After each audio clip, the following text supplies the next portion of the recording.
Hello everyone, and welcome to this video where we'll talk about the fourth layer of the OSI model, also known as the transport layer.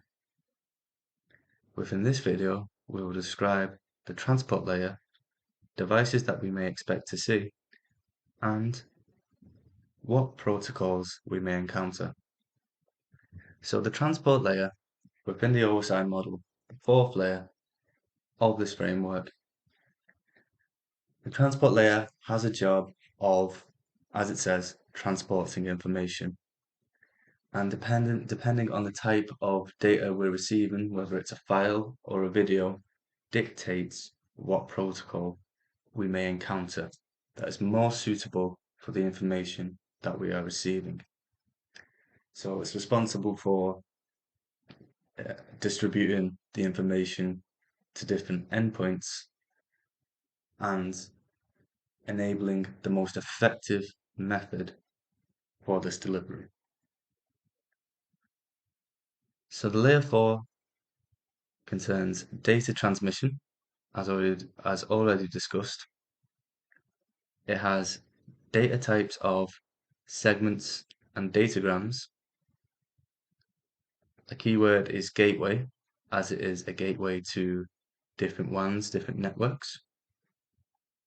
And it will be using protocols such as TCP and UDP. TCP uses the data type of segment, and datagrams is the data type associated with UDP. So, more in depth, the transport layer assembles and disassembles incoming bits of data, and it uses either the two protocols as we've discussed before, TCP or UDP, to transport the data. Now, TCP is a connection-based protocol.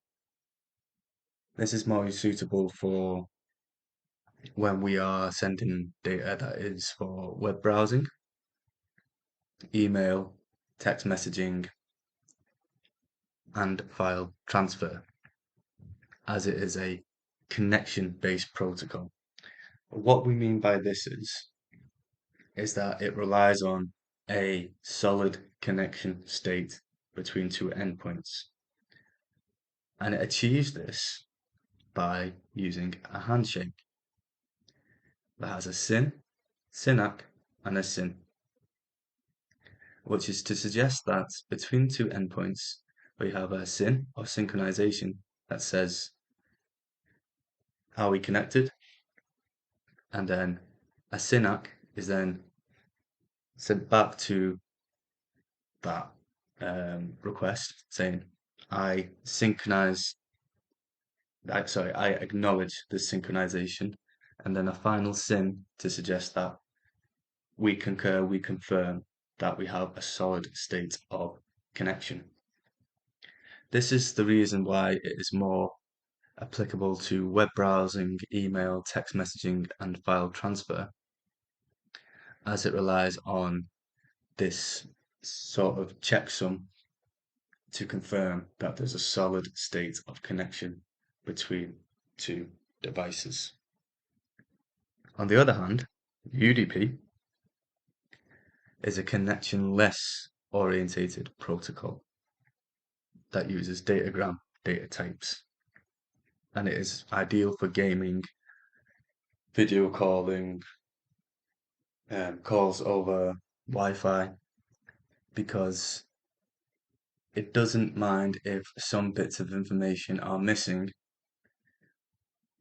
It only cares about that a connection is being confirmed and that some information is getting there, but not all is required, which is why you will see buffering in gaming or video calling or calls over Wi-Fi. If it had something that the TCP protocol has, a handshake with a SYN, SYNAC, and SYN, it would not be ideal for gaming or for video calling, which is why UDP is for this purpose. That's all we have for this video. I hope you gained something, and I'll see you in the next one.